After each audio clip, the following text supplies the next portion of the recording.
Hi ಎಲ್ರಿಗೂ ನಮಸ್ಕಾರ. Share market in Kannada ಚಾನೆಲ್ಗೆ ನಿಮಗೆ ಸ್ವಾಗತ. ಅಕ್ಟೋಬರ್ 15ರ ಮಾರ್ಕೆಟ್ ಅಪ್ಡೇಟ್ನ ಅಬ್ಸರ್ವ್ ಮಾಡೋದಾದ್ರೆ ಒಳ್ಳೆ ಒಂದು ರಿವರ್ಸಲ್ ಇವತ್ತು ಮಾರ್ಕೆಟ್ನಲ್ಲಿ ನೋಡೋದಕ್ಕೆ ಸಿಕ್ಕಿಲ್ಲ. ಕಳೆದ 2 ಟ್ರೇಡಿಂಗ್ ಸೆಷನ್ಸ್ಗಳಲ್ಲಿ ಮಾರ್ಕೆಟ್ ನೆಗೆಟಿವ್ ಆಗಿ ಕ್ಲೋಸಿಂಗ್ ಅನ್ನು ಕೊಟ್ಟಿತ್ತು. ಬಟ್ ಇವತ್ತು ನಿಫ್ಟಿಯಲ್ಲಿ 178 ಪಾಯಿಂಟ್ಗಳ ಜಂಪ್ ನೋಡೋದಕ್ಕೆ ಸಿಕ್ಕಿದೆ.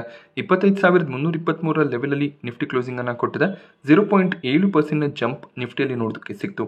ಸೆನ್ಸೆಕ್ಸ್ನಲ್ಲಿ ಕೂಡ 0.7% ಗೇನ್ ನೋಡೋದಕ್ಕೆ ಸಿಕ್ಕಿದೆ. ಬ್ಯಾಂಕ್ ನಿಫ್ಟಿ ಕೂಡ 0.5% ಇವತ್ತು ಗೇನ್ ಆಯಿತು. ನಿಫ್ಟಿಯ ಟಾಪ್ ಗೇನರ್ಸ್ ಮತ್ತು ಲೂಸರ್ಸ್ ಅನ್ನು ಅಬ್ಸರ್ವ್ ಮಾಡಿದಾಗ Bajaj finance, Bajaj Finserv top gainers ಆಗಿತ್ತು. ಬಜಾಜ್ ಫಿನಾನ್ಸ್ 4% ಗೇನ್ ಆಗಿದ್ರೆ ಬಜಾಜ್ ಫಿನ್ಸರ್ವ್ನಲ್ಲಿ 3% ಜಂಪ್ ನೋಡೋದಕ್ಕೆ ಸಿಕ್ಕಿದೆ. ಸೊ ಒಳ್ಳೆ ಒಂದು ರಿಸಲ್ಟ್ನ ಎಕ್ಸ್ಪೆಕ್ಟೇಷನ್ ಎರಡೂ ಕಂಪನಿಗಳ ಕಡೆಯಿಂದ ಇರುತ್ತೆ. ಸೊ ಬಿಸ್ನೆಸ್ ಅಪ್ಡೇಟ್ಸ್ ಸ್ಟ್ರಾಂಗ್ ಆಗಿತ್ತು. ಅದೇ ರೀತಿಯಲ್ಲಿ ಒಳ್ಳೆ ಒಂದು ಪ್ರಾಫಿಟ್ ಗ್ರೋತ್ನ ಎಕ್ಸ್ಪೆಕ್ಟೇಷನ್ಸ್ ಕೂಡ ಇರುತ್ತೆ. ನೆಸ್ಲೆ ಕೂಡ ಇವತ್ತು 3.5% ಅರೌಂಡಲ್ಲಿ ಗೇನ್ ಆಯಿತು. ಏಷ್ಯನ್ ಪೇಂಟ್ಸ್, ಟ್ರೆಂಟ್ ಕೂಡ 2.5% ಅರೌಂಡಲ್ಲಿ ಗೇನ್ ಆಗಿದೆ. ನಿಫ್ಟಿಯ ಟಾಪ್ ಲೂಸರ್ಸ್ ಅನ್ನು ಅಬ್ಸರ್ವ್ ಮಾಡಿದಾಗ ಟಾಟಾ ಮೋಟರ್ಸ್ನಲ್ಲಿ ವೀಕ್ನೆಸ್ ಕಂಟಿನ್ಯೂ ಆಗ್ತದೆ. ಡಿಮರ್ಜರ್ನ ನಂತರ ಕೂಡ ಸ್ಟಾಕ್ ಸ್ವಲ್ಪ ಮಟ್ಟಿಗೆ ಕರೆಕ್ಟ್ ಆಗ್ತದೆ. 1%ಗೂ ಹೆಚ್ಚಿನ ಕರೆಕ್ಷನ್ ಟಾಟಾ ಮೋಟರ್ಸಲ್ಲಿ ನೋಡೋದಕ್ಕೆ ಸಿಕ್ತು. ಬಜಾಜ್ ಆಟೋ ಕೂಡ ಇವತ್ತು 1% ಕರೆಕ್ಟ್ ಆಗಿದೆ. ಇನ್ಫೋಸಿಸ್ನಲ್ಲಿ ಕೂಡ 0.9% ಕರೆಕ್ಷನ್ ನೋಡೋದಕ್ಕೆ ಸಿಕ್ತು. ಟೆಕ್ ಮಹೀಂದ್ರ ಕೂಡ 0.6% ಕರೆಕ್ಟ್ ಆಗಿದೆ. ಟೆಕ್ ಮಹೀಂದ್ರ ನಿನ್ನೆ ತಮ್ಮ ರಿಸಲ್ಟ್ಸ್ ಅನ್ನು ಡಿಕ್ಲೇರ್ ಮಾಡಿದ್ರು. ಅಷ್ಟೇನು ಸ್ಟ್ರಾಂಗ್ ರಿಸಲ್ಟ್ಸ್ ಬಂದಿರಲಿಲ್ಲ. Year on year profits almost flat ಆಗಿತ್ತು. ಕ್ವಾರ್ಟರ್ ಆನ್ ಕ್ವಾರ್ಟರ್ ಸ್ವಲ್ಪ ಪ್ರಾಫಿಟ್ಸ್ ಇನ್ಕ್ರೀಸ್ ಆಗಿತ್ತು. ಸೊ ಈ ಒಂದು ರಿಸಲ್ಟ್ನ ನಂತರ ಬ್ರೋಕರೇಜ್ಗಳ ಟಾರ್ಗೆಟ್ಸ್ ಕೂಡ ನೋಡೋದಕ್ಕೆ ಸಿಕ್ಕಿದೆ. ಕೆಲವು ಬ್ರೋಕರೇಜ್ಗಳು ಬೈ ರೆಕಮೆಂಡೇಶನ್ಸ್ ಕೊಟ್ಟರೆ, ಕೆಲವು ಬ್ರೋಕರೇಜ್ಗಳ ಕಡೆಯಿಂದ ಹೋಲ್ಡ್ ರೆಕಮೆಂಡೇಶನ್ ಇದೆ. ಸೊ ಮೊದಲನೇದಾಗಿ ಜಾಪನೀಸ್ ಬ್ರೋಕರೇಜ್ ಹೌಸ್ ನೋಮುರಾ ಈಗಲೂ ಕೂಡ ಬೈ ರೆಕಮೆಂಡೇಶನ್ ಅನ್ನು ಕೊಡ್ತಾ ಇದ್ದಾರೆ. 1670 ಟಾರ್ಗೆಟ್ ಪ್ರೈಸ್ ಇವರ ಕಡೆಯಿಂದ ನೋಡೋದಕ್ಕೆ ಸಿಗ್ತದೆ. CLSA ಕೂಡ high convention out perform rating ಅನ್ನು ಕೊಟ್ಟಿದ್ದಾರೆ. 1695 ಟಾರ್ಗೆಟ್ ಪ್ರೈಸ್ CLSA ಕಡೆಯಿಂದ ನೋಡೋದಕ್ಕೆ ಸಿಗ್ತದೆ. But Jefferies under perform rating ಅನ್ನು ಕೊಟ್ಟಿದ್ದು 1270 ಟಾರ್ಗೆಟ್ ಪ್ರೈಸ್ ಅನ್ನು ಕೊಡ್ತಾ ಇದ್ದಾರೆ. ಮಾರ್ಜಿನ್ ಮತ್ತು ರೆವೆನ್ಯೂ ಎಕ್ಸ್ಪೆಕ್ಟೇಷನ್ ಪ್ರಕಾರ ಬರ್ತಿಲ್ಲ ಅನ್ನೋದು ಜೆಫ್ರೀಸ್ನ ವ್ಯೂ ಆಗಿರುತ್ತೆ. ಮಾರ್ಗನ್ ಸ್ಟ್ಯಾನ್ಲಿ ಕೂಡ ಅಂಡರ್ ವೇಟ್ ರೇಟಿಂಗ್ ಅನ್ನು ಕೊಟ್ಟಿದ್ದು 1555 ಟಾರ್ಗೆಟ್ ಪ್ರೈಸ್ ಅನ್ನು ಕೊಟ್ಟಿದ್ದಾರೆ. ಸೊ ಟೆಕ್ ಮಹೀಂದ್ರ ಈಗ 1460 ಅರೌಂಡಲ್ಲಿ ಟ್ರೇಡ್ ಆಗ್ತಿದೆ. ಸೊ ಈ ಒಂದು ಪ್ರೈಸ್ ನಿಂದ ಸ್ವಲ್ಪ ಅಪ್ಸೈಡ್ ನ ಪಾಸಿಬಿಲಿಟಿ ಇರುತ್ತೆ ಅನ್ನೋದು 3 ಬ್ರೋಕರೇಜ್ಗಳ ವ್ಯೂ ಆಗಿದೆ.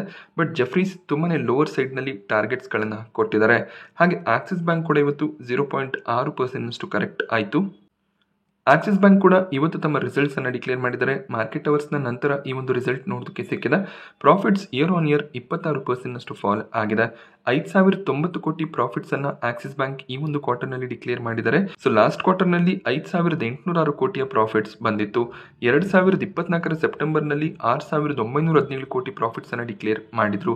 ಸೊ ರೀಸೆಂಟ್ ಆಗಿ ಸಾಕಷ್ಟು ಬ್ರೋಕರೇಜ್ಗಳು ಆಕ್ಸಿಸ್ ಬ್ಯಾಂಕ್ ಅಷ್ಟು ಸ್ಟ್ರಾಂಗ್ ರಿಸಲ್ಟ್ ಡಿಕ್ಲೇರ್ ಮಾಡದೇ ಇರಬಹುದು ಅನ್ನೋದೊಂದು ಪ್ರಿಡಿಕ್ಷನ್ ಅನ್ನ ಮಾಡಿದ್ರು. ಅದೇ ರೀತಿಯಲ್ಲಿ ಪ್ರಾಫಿಟ್ಸ್ ಫಾಲ್ ಆಗ್ತಿರೋದು ಕಾಣಿಸ್ತಿದೆ. So total income year on year increase ಆಗಿದೆ. But quarter on quarter compare ಮಾಡಿದಾಗ ಟೋಟಲ್ ಇನ್ಕಮ್ ಕೂಡ ಫಾಲ್ ಆಗಿದೆ. ಸೊ ಕಂಪನಿಯ ಅಸೆಟ್ ಕ್ವಾಲಿಟಿಯನ್ನು ಅಬ್ಸರ್ವ್ ಮಾಡಿದಾಗ ಇಯರ್ ಆನ್ ಇಯರ್ ಅಸೆಟ್ ಕ್ವಾಲಿಟಿನಲ್ಲಿ ಇನ್ನೂ ಕೂಡ ಸ್ವಲ್ಪ ಮಟ್ಟಿಗೆ ಫಾಲ್ ಕಾಣಿಸ್ತದೆ. 0.44% ನೆಟ್ NPA ಅಥವಾ ಬ್ಯಾಡ್ ಲೋನ್ಸ್ ಅನ್ನು ಡಿಕ್ಲೇರ್ ಮಾಡಿದ್ದಾರೆ. ಸೊ ಸೀಕ್ವೆನ್ಷಿಯಲಿ ಬ್ಯಾಡ್ ಲೋನ್ಸ್ ಸಿಮಿಲರ್ ಅಮೌಂಟ್ ನಲ್ಲಿ ನೋಡೋದಕ್ಕೆ ಸಿಗ್ತದೆ. ಸೊ ಆಕ್ಸಿಸ್ ಬ್ಯಾಂಕ್ ನ ರಿಸಲ್ಟ್ ಬ್ರೋಕರೇಜ್ಗಳ ಎಕ್ಸ್ಪೆಕ್ಟೇಷನ್ ರೀತಿಯಲ್ಲಿ ಬಂದಿಲ್ಲ. ನಾಳೆ ಸ್ವಲ್ಪ ಮಟ್ಟಿಗೆ ಕರೆಕ್ಷನ್ ನ ಎಕ್ಸ್ಪೆಕ್ಟೇಷನ್ ಆಕ್ಸಿಸ್ ಬ್ಯಾಂಕ್ ನಲ್ಲಿ ಇರುತ್ತೆ. Mid cap IT company persistent system ಕೂಡ ನಿನ್ನೆ ತಮ್ಮ ರಿಸಲ್ಟ್ಸ್ ಅನ್ನು ಡಿಕ್ಲೇರ್ ಮಾಡಿದ್ರು. ಒಂದು ಸ್ಟ್ರಾಂಗ್ ರಿಸಲ್ಟ್ಸ್ ಪರ್ಸಿಸ್ಟೆಂಟ್ ಸಿಸ್ಟಮ್ ನ ಕಡೆಯಿಂದ ಬಂದಿತ್ತು.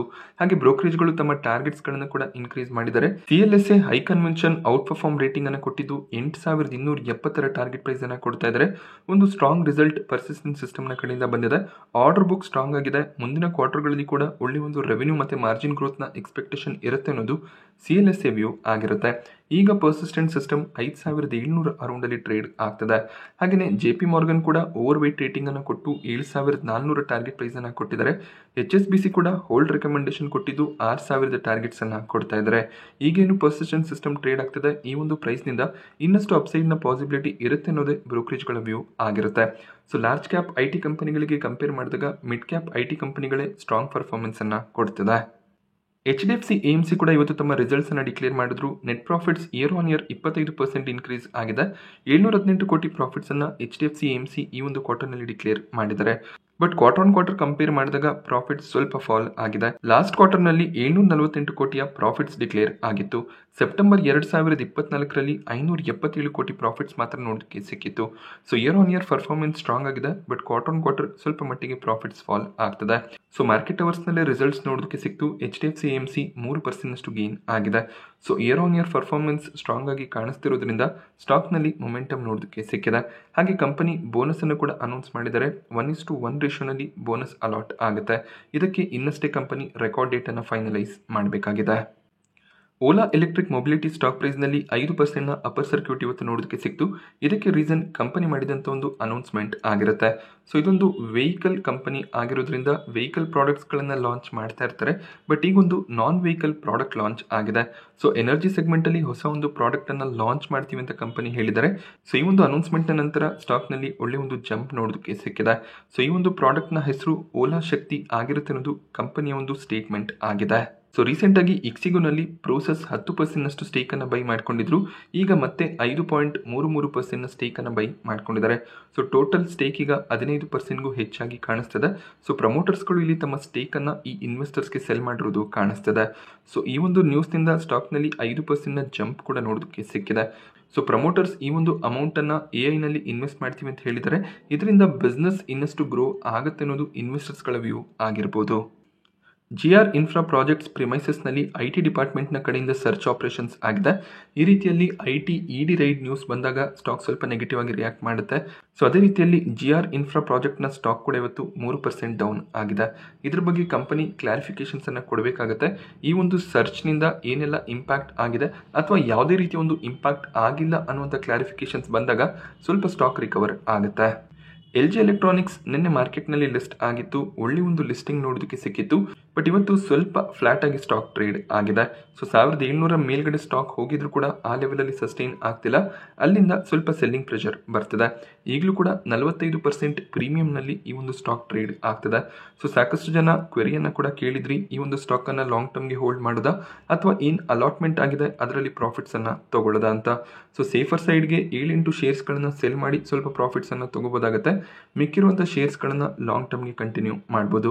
ಸೊ ನನಗೆ ಒಂದು ಲಾಟ್ ಅಲಾಟ್ ಆಗಿತ್ತು. ನಾನು 1710 ಪ್ರೈಸ್ನಲ್ಲಿ ನಿನ್ನೆ ಆ ಶೇರ್ಸ್ಗಳನ್ನು ಸೆಲ್ ಮಾಡಿದ್ದೀನಿ. ಸೊ 50% ಪ್ರಾಫಿಟ್ ಒಳ್ಳೆ ಒಂದು ಪ್ರಾಫಿಟೇ ಆಗಿರುತ್ತೆ. ಆ ಒಂದು ರೀಸನ್ನಿಂದ ನಾನು ಪ್ರಾಫಿಟ್ಸನ್ನು ತೊಗೊಂಡಿದ್ದೀನಿ.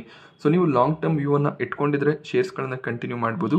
ಅಥವಾ ನಿಮಗೆ ರಿಸ್ಕ್ ಅಂತ ಅನಿಸಿದ್ರೆ ಸ್ವಲ್ಪ ಶೇರ್ಸ್ಗಳನ್ನು ಸೆಲ್ ಮಾಡಿ ಮಿಕ್ಕಿರುವಂಥ ಶೇರ್ಸ್ಗಳನ್ನು ಹೋಲ್ಡ್ ಮಾಡ್ಬೋದು. ಆಗ ಕರೆಕ್ಷನ್ ಬಂದಾಗ ಮತ್ತೆ ನೀವು ಲೋವರ್ ಲೆವೆಲ್ಗಳಲ್ಲಿ ಇನ್ನಷ್ಟು ಶೇರ್ಸ್ಗಳನ್ನು ಆ್ಯಡ್ ಮಾಡ್ಕೊಳ್ತಾ ಹೋಗ್ಬೋದಾಗತ್ತೆ. ಗೋಡ್ರೇಜ್ ಪ್ರಾಪರ್ಟೀಸ್ 26 ಎಕರೆ ಲ್ಯಾಂಡನ್ನು ಬೆಂಗಳೂರಿನಲ್ಲಿ ಪರ್ಚೇಸ್ ಮಾಡಿದ್ದಾರೆ.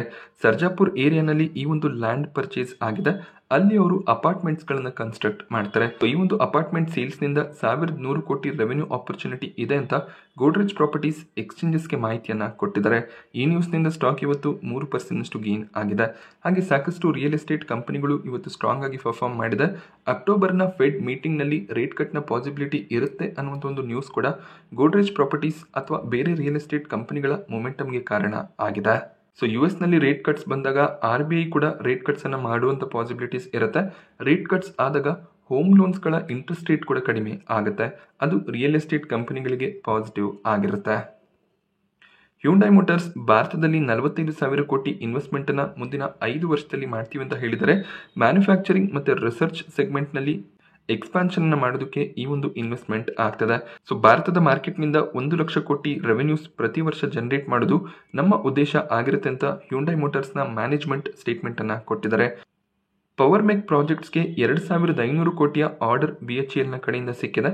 ಈ ನ್ಯೂಸ್ನಿಂದ ಸ್ಟಾಕ್ ಬೆಳಿಗ್ಗೆ ಸ್ಟ್ರಾಂಗ್ ಆಗಿ ಟ್ರೇಡ್ ಆಗ್ತಿತ್ತು. ಬಟ್ ಅದಾದಮೇಲೆ ಪ್ರಾಫಿಟ್ ಬುಕಿಂಗ್ ಬಂದಿದೆ. ಆರ್ಡರ್ ನ್ಯೂಸ್ ಯೂಶಲಿ ಕಂಪನಿಗೆ ಪಾಸಿಟಿವ್ ಆಗುತ್ತೆ. ಲಾಂಗ್ ಟರ್ಮ್ನಲ್ಲಿ ಅದರ ಒಂದು ರಿಯಾಕ್ಷನ್ ಪ್ರಾಫಿಟ್ಸ್ ರೆವೆನ್ಯೂಸ್ನಲ್ಲಿ ನೋಡೋದಕ್ಕೆ ಸಿಗುತ್ತೆ. IPOಗಳ ವಿಚಾರಕ್ಕೆ ಬಂದಾಗ ರೂಬಿಕಾನ್ನ ಅಲಾಟ್ಮೆಂಟ್ ಸ್ಟೇಟಸ್ ಆಲ್ರೆಡಿ ಬಂದಿದೆ. 146 ರೂಪಾಯಿಯ ಪ್ರೀಮಿಯಂ ಕಾಣಿಸ್ತದೆ. ನಾಳೆ ಈ ಒಂದು ಕಂಪನಿ ಮಾರ್ಕೆಟ್ನಲ್ಲಿ ಲಿಸ್ಟ್ ಆಗುತ್ತೆ. ಸೊ 4500 ರೂಪಾಯಿ ರೌಂಡಲ್ಲಿ ಪ್ರಾಫಿಟ್ ಎಕ್ಸ್ಪೆಕ್ಟೇಷನ್ ಪ್ರತಿ ಲಾಟ್ನ ಮೇಲೆ ಇರುತ್ತೆ.